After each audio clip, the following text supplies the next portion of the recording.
तो ठीक है भाई, ये अपनी मेरे ख्याल से मैंने पहले भी एक वीडियो बना रखी है, नहीं बनाई मेरे को पता नहीं उसके बारे में। तो मैं अभी से स्टार्ट करके लेके चल रहा हूँ। तो ये मेरी डे 1 की वीडियो, जो कि हमारी सीरीज़ होगी 1% बेटर की। तो इसमें कि हम 30 डेज़ के अंदर, मतलब जो हमारी बात हुई थी कि 30 डेज़ के अंदर हम 30% इम्प्रूव कर देंगे अपने आप को, मतलब कि हमने रोज़ क्या सीखा उसके बारे में बात करेंगे, ठीक है। और उन्हीं चीज़ों के आगे उनको लेकर फिर उनके ऊपर काम करना है, ठीक। तो आज का मेरा डे था अक्टूबर 27, जो मेरी मार्केट क्लोज हुई। तो आज के दिन में मैंने क्या चीज़ें सीखी अपनी, मैंने ये चीज़ें सीखी। सबसे पहले मेरी तो ये चीज़ कि मार्केट में मैं क्या देख रहा था, मेरी यहाँ पे थी एक ये सपोर्ट। तो मतलब पहले तो मार्केट ओपन होते के साथ ही गिरने लगी, फॉल करने लगी। यहाँ पे मैं किसी उसमें बैठा था कि यहाँ पे 0.60 का ये वो, मतलब पहले, हाँ ठीक है, पहली चीज़ तो मेरी ये होगी, क्या मेरी मार्केट ऊपर से फॉल कर रही थी, ये रहा 4 आवर में इसने रेजिस्टेंस ब्रेक नहीं करा था। मेरे मन में क्या आया कि इसने 1 आवर की स्विंग को तो ब्रेक कर दिया है, इस वाली स्विंग को, तो ये इसको भी अब नीचे जो आएगी ये इसका ए होगा और यहाँ से हम बाय के लिए बैठेंगे। पर मेन चीज़ जो यहाँ पे मैं बता रहा हूँ, वो पहली चीज़ मैंने क्या सीखी है आज की, कि अगर छोटे टाइम फ्रेम का ब्रेकआउट हो जाए और बड़े टाइम फ्रेम का स्विंग हो वहाँ पे, तो उसको अवॉइड करेंगे हम।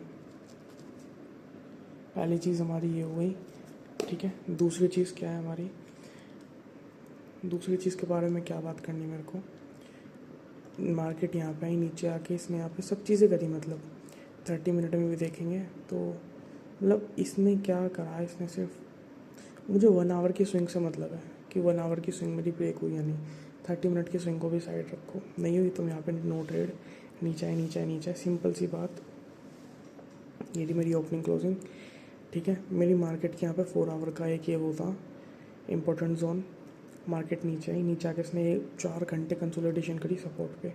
कंसोलिडेशन करने के बाद भी इसने क्या करा, एक तो यार हाथ में दर्द हो जाता है, इसने 4 घंटे कंसोलिडेशन करने के बाद यहाँ पे कंगल्फिंग बनाई। तो मेरे मन में क्या आया कि भाई इसने तो मेरा पैटर्न फॉर्म कर दिया। यहाँ पे एक चीज़ है देखने वाली और, जिसके बारे में बात करेंगे, ईएमए फेवर में नहीं है, इस चीज़ को मैं आपसे ऐड करूँगा, ठीक है।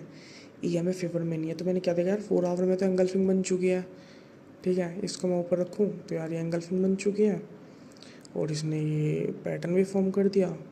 30 मिनट में आऊँ तो भी सब चीज़ें बढ़िया लग रही है मेरे को, क्योंकि मेरी साइड की स्विंग का भी ब्रेकआउट हो चुका है। तो मैं तो इसमें यही बैठूंगा ना कि जब मार्केट यहाँ पे आएगी तो मैं बाय करूँगा, और नीचे भी मेरा पैटर्न फॉर्म हो चुका है। बट जो मेन चीज़ है यहाँ पे ध्यान रखने वाली, वो ये है कि इसने मेरा पैटर्न तो फॉर्म करा है यहाँ पे मार्केट में, पर इस पैटर्न फॉर्म ने क्या करा भाई, ये पैटर्न फॉर्म मेरा विक के अंदर रह गया। इन विक्स का ब्रेकआउट तो मेरे पैटर्न ने करा ही नहीं, तो ये तो भी एक तरह से रेजिस्टेंस पे ही है।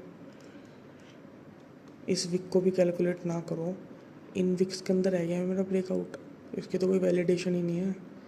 मैं यहाँ पे आया 30 मिनट में, वही वाली चीज़ क्या कि बड़े टाइम फ्रेम का ब्रेकआउट हो गया, छोटे टाइम फ्रेम का, बट बड़े टाइम फ्रेम में वहाँ पे रेजिस्टेंस है, तो वो क्या ही ब्रेकआउट है। तो मतलब, और ये दोनों उसके लिए अप्लाई होता है, ये छोटे में भी अप्लाई होता है, बड़े में भी अप्लाई होता है। ऐसा नहीं कि बस खाली बड़े में हमने देख लिया। इसके रीज़न, पीछे का रीज़न बताऊँगा अभी क्यों।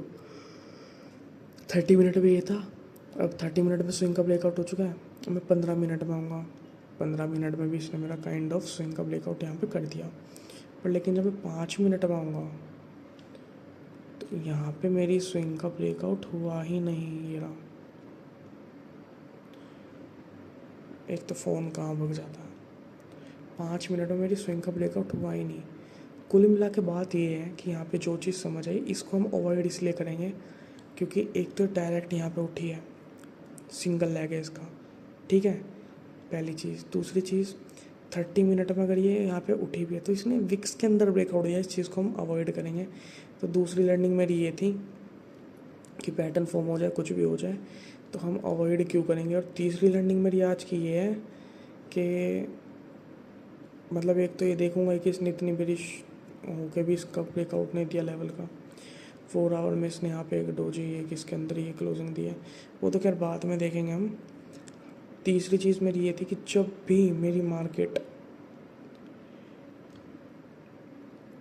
अगर सपोर्ट पे एंगल्फिंग करती है मेरी, तो मैं वहाँ पे ट्रेड ले लूँगा। इस चीज़ के पीछे बैक टेस्टिंग करनी है।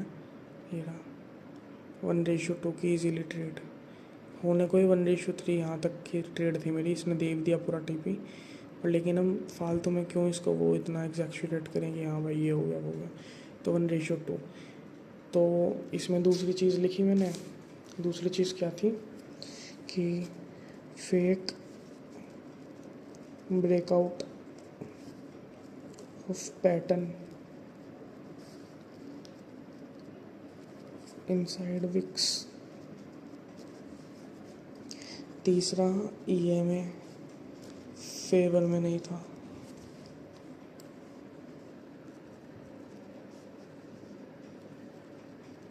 और चौथा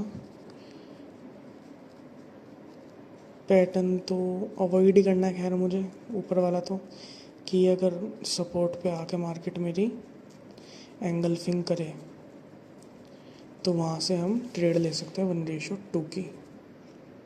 ठीक है।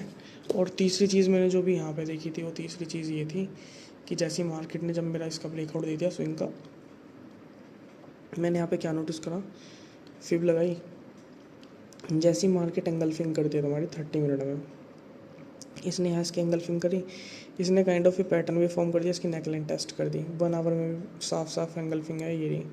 ठीक है। तो 30 मिनट की एंगल्फिंग में 15 मिनट में जाऊँगा।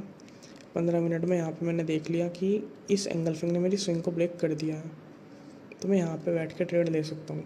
मतलब ये सारी मेरी एग्जीक्यूशन पॉइंट में होंगी ऐड, वो चलो बाद की बात है, पर जो मेन चीज़ें थी हमारी वो यही थी कि पहली मार्केट कहाँ से दी है। ठीक है। दूसरी चीज़, अगर ये NY में ये बन जाती है डोजी, और लेकिन पैटर्न के अंदर भी अगर ब्रेकआउट नहीं होता, दूसरी चीज़ ये। एंड तीसरी चीज़ अब हम यहाँ पे देखेंगे कि इसमें डेली में क्लोजिंग किस तरीके से देती है। तो ये थी आज की लर्निंग, और इसके अलावा इतना कुछ खास था नहीं इसके अंदर देखने वाला। ये चीज़ काफ़ी अच्छी लगी मेरे को, ये पैटर्न के अंदर विक वाली चीज़ें। तो करते हैं फिर इन पे काम। ठीक है। और हाँ, जो हमने बात करी थी कि सपोर्ट पे अगर मार्केट एंगल्फिंग कर लेती है, ये देखो इसने भी यहाँ पे सेम वही चीज़ की, सपोर्ट एंगल्फिंग, बट इसने इसका TP अभी आया नहीं है। इसका TP अगर 1:2 यहाँ बैठेगा, देखेंगे वो आगे चल को नेक्स्ट डे की उसमें बता दूंगा मैं।